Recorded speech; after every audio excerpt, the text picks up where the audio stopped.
Okay students, हम बात कर रहे थे बेंजोडाइazepines की। हमने उसकी क्लासिफिकेशन पढ़ ली, मैकेनिज्म ऑफ एक्शन कर लिया, फार्माकोलॉजिकल इफेक्ट्स, और अब हम बात कर रहे हैं एडवर्स इफेक्ट्स की। एडवर्स इफेक्ट्स ऑफ बेंजोडाइazepine के लिए आपने जो ट्रिक याद रखनी है वो है TDS। जब हम किसी पेशेंट को मेडिसिन प्रिस्क्राइब करते हैं तो हम कहते हैं TDS मतलब 3 टाइम्स पर डे। तो आपने ये TDS याद रखना है और साथ में 3L याद रखने हैं, 3L। अब मैं आपको इसकी लॉजिक बताती हूँ। T से क्या बनता है? टॉलरेंस। D से डिपेंडेंस, और D से डलनेस, एंड S से क्या बनता है? सिडेशन। ये इसके क्या है? एडवर्स इफेक्ट है। और 3L से क्या बनता है? Light headedness, light headedness means headache, lethargy and lassitude. ये हैं इसके एडवर्स इफेक्ट्स। और जो फ्लूमेजिनिल क्या है? ये एंटीडोट है किसके लिए? बेंजोडाइazepines के लिए। जो आपसे ये MCQs के तौर पर पूछ सकते हैं कि अगर बेंजोडाइazepines की ओवरडोजेज हो गई तो हम उसके एंटीडोट कौन सा देंगे? फ्लूमेजिनिल देंगे। ठीक हो गया? ये आपसे MCQs में पूछ सकते हैं। इसके अलावा ये जो बेंजोडाइazepines है, ये फुल फ्लैश क्वेश्चन भी आपसे पूछा जा सकता है। मीन्स इसकी क्लासिफिकेशन क्या है, इसका मैकेनिज्म ऑफ एक्शन बहुत इंपॉर्टेंट है, और इसके एडवर्स इफेक्ट्स भी आप लोगों को आने चाहिए। ये ट्रिक्स बताने का मकसद ये होता है कि ताकि वो हर ड्रग्स के अलग से एडवर्स इफेक्ट्स होते हैं और फिर बाद में उन्हें रिकॉल करना ड्यूरिंग पेपर वो मुश्किल हो जाता है। अगर आपको ट्रिक्स याद हो तो आपको फ़ौरन से सारे एडवर्स इफेक्ट्स याद आ जाते हैं। ठीक हो गया? अब हम बात कर लेते हैं नॉन डाइazepine ड्रग्स की। नॉन डाइazepine ड्रग्स की, उनमें हमने बात की थी ज़ोलिपिडेम, ज़ैलिप्लोन एंड एस्डोपिक्लोन। पहले हम बात कर लेते हैं ज़ोलिपिडेम एंड ज़ैलिप्लोन की। ये क्या है कि सिलेक्टिवली किसके साथ बाइंड करते हैं? बेंजोडाइazepine रिसेप्टर के साथ। जिन रिसेप्टर के साथ अल्फा सब यूनिट होता है, ओनली उन्हीं रिसेप्टर के साथ ये बाइंड करेंगे, क्योंकि हमने इसे कहा है कि ये सिलेक्टिवली बाइंड करते हैं बेंजोडाइazepine रिसेप्टर के साथ हैविंग अल्फा 1 सब यूनिट। और इसके यूज़ की बात कर लें तो इसके यूजेस क्या हैं? ये क्या करता है? इंसोम्निया के ट्रीटमेंट में ये यूज़ होते हैं। इंसोम्निया के ट्रीटमेंट में ये यूज़ होते हैं। और ये क्या करते हैं? डिक्रीज़ कर देते हैं स्लीप लेटेंसी को। डिक्रीज़ करते हैं स्लीप की लेटेंसी को, मतलब स्लीप का जो ऑनसेंट है उसको इंक्रीज़ कर देते हैं। और इनका मसल रिलैक्सेंट के तौर पे कोई इफ़ेक्ट नहीं है। मस्कुलर रिलैक्सेंट पे नो इफ़ेक्ट। इसके अलावा इनका एंटी कन्वल्सेंट्स के तौर पे भी कोई इफ़ेक्ट नहीं है। एंटी कन्वल्सेंट्स के तौर पे भी इनका कोई इफ़ेक्ट नहीं है। अब हम बात कर लेते हैं एस्डोपिक्लोन की। ये क्या है? ये भी नॉन बेंजोडाइazepine ड्रग है। नॉन बेंजोडाइazepine ड्रग है, और ये किस लिए यूज़ होती है? इंसोम्निया के ट्रीटमेंट में। पहले भी हमने कहा कि ये जो नॉन बेंजोडाइazepine है, इसका मेन जो क्या था यूज़, वो इंसोम्निया था। और ये भी किसके लिए यूज़ हो रही है? इंसोम्निया के लिए यूज़ हो रही है। और ये जो है 6 मंथ्स के लिए इफ़ेक्टिव रहती है। ठीक हो गया? अगर हम इसके एडवर्स इफ़ेक्ट्स की बात करें तो इसमें क्या आप लोगों ने याद रखना है? सैड से। एस्डोपिक्लोन में क्या याद रखना है? सैड से याद रखना है। तो इसमें क्या बनता है? सोमनोलेंस। ज़ाहिर सी बात है, हम इंसोम्निया की ट्रीटमेंट के लिए दे रहे हैं। अगर इसने स्लीप ज़्यादा काज कर दी तो मतलब हर वक्त उसे सोमनोलेंस रहेगी, नींद नींद वाली हालत में वो रहेगा, और ड्राई माउथ हो जाएगा, एंड एंग्जाइटी भी हो सकती है। एंग्जाइटी। ठीक हो गया? अब हम बात कर लेते हैं बारबिचुरेट्स की।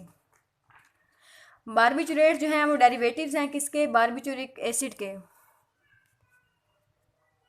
बारबिचुरिक एसिड के डेरिवेटिव्स हैं, जो किससे बनती है? Condensation of urea and malonic acid. Malonic acid जब ये कंडेंस करेंगे तो क्या बनेगा? बारबिचुरिक एसिड बनेगा। और बारबिचुरिक एसिड से क्या बनेगा? बारबिचुरेट्स बनेंगे। अब हम बात कर लेते हैं इनकी क्लासिफिकेशन की। 4 कैटेगरीज हैं इसकी। Long acting barbiturates, intermediate acting, short acting, and ultra short acting, ultra short acting barbiturates. सबसे पहले हम देख लेते हैं कि लॉन्ग एक्टिंग में कौन सी ड्रग्स है। लॉन्ग एक्टिंग बारबिचुरेट्स, इसमें आप लोगों ने याद रखना है पीएम, प्राइम मिनिस्टर। वैसे भी आपको पता है प्राइम मिनिस्टर की जो टाइम में होता है वो 5 ईयर्स तक होता है। इसका मतलब है ये भी लॉन्ग एक्टिंग है, तो इनका भी ड्यूरेशन जो है वो लॉन्ग ही होगा। मतलब ये आपको कहने का मकसद ये है कि मतलब ये बहुत लॉन्ग पीरियड है, तो इसलिए हमने पीएम कैसे याद रखेंगे, क्योंकि ये लॉन्ग एक्टिंग में। पीएम को आपने बाकी ड्रग्स में कंफ्यूज नहीं होता ना। ठीक है, अब बात करते हैं पीएम से क्या बनता है। फिनोबार्बिटाल, फिनोबार्बिटाल।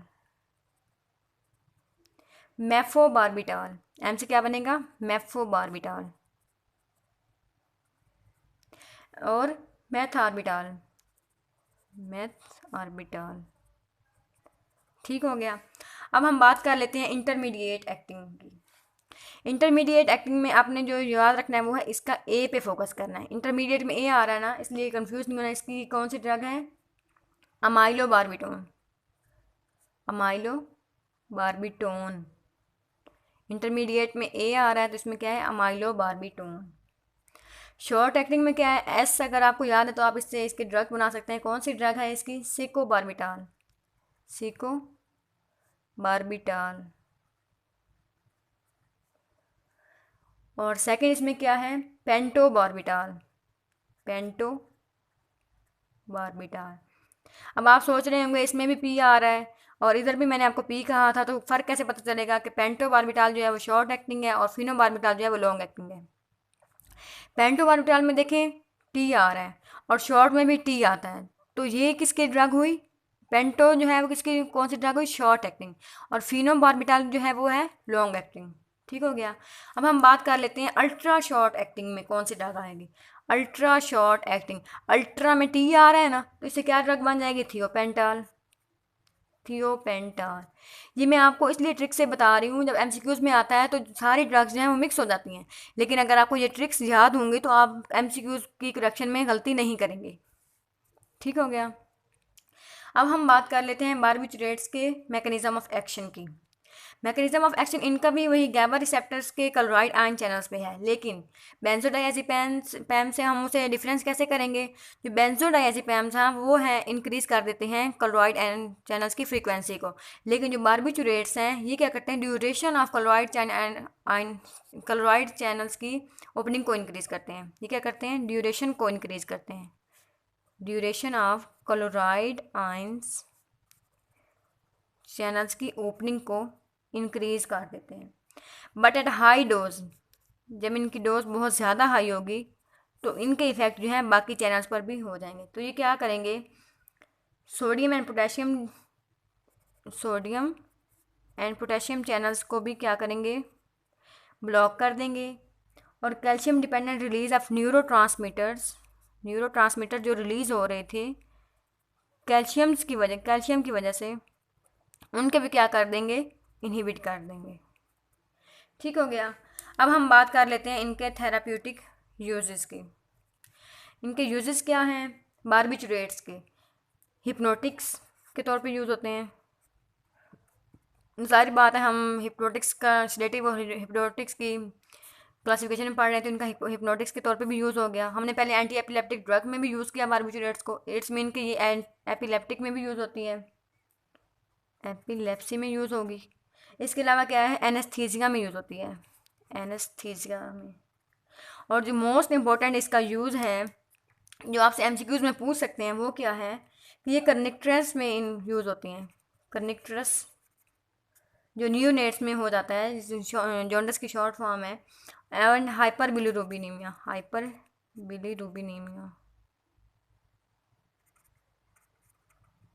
जो कि न्यूनेट्स में हो जाता है, इसके ट्रीटमेंट के लिए भी ये यूज़ होता है।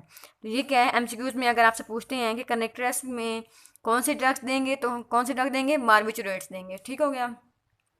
अब बात हम कर लेते हैं इनके एडवर्स इफ़ेक्ट्स की। इनके एडवर्स इफ़ेक्ट्स में कौन कौन से इफ़ेक्ट्स हैं, रेस्पिरेटरी डिप्रेशन काज करते हैं ये,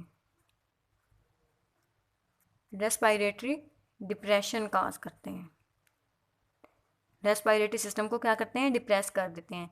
हैंगओवर काज करते हैं। इसके अलावा टॉलरेंस और डिपेंडेंस, मीन्स ये ड्रग अब्यूज़ के तौर पर भी यूजिंग पे डिपेंडेंस हो जाते हैं। और इनके विड्रॉल सिम्टम्स भी होते हैं, विड्रॉल सिम्टम्स। और ये क्या करते हैं, एलर्जिक रिएक्शंस काज करते हैं। कौन सी reactions, allergic reactions, means urticaria, skin rash वगैरह। अब हम बात कर लेते हैं इनके कंट्रा इंडिकेशंस की। तो ये क्या है, रेस्पिरेटरी ऑब्स्ट्रक्शन का पेशेंट है तो हम उसे ये प्रिस्क्राइब नहीं करेंगे, क्योंकि हमने कहा है कि ये रेस्पिरेटरी डिप्रेशन काज करते हैं। तो किस में नहीं देंगे, रेस्पिरेटरी ऑब्स्ट्रक्शन के पेशेंट में, रेस्पिरेटरी ऑब्स्ट्रक्शन के पेशेंट में। इसके अलावा किन में देंगे, लीवर और किडनी का पेशेंट है तो उसमें भी नहीं देंगे, लिवर एंड किडनी के पेशेंट में। इसके अलावा प्रेगनेंसी में नहीं देंगे।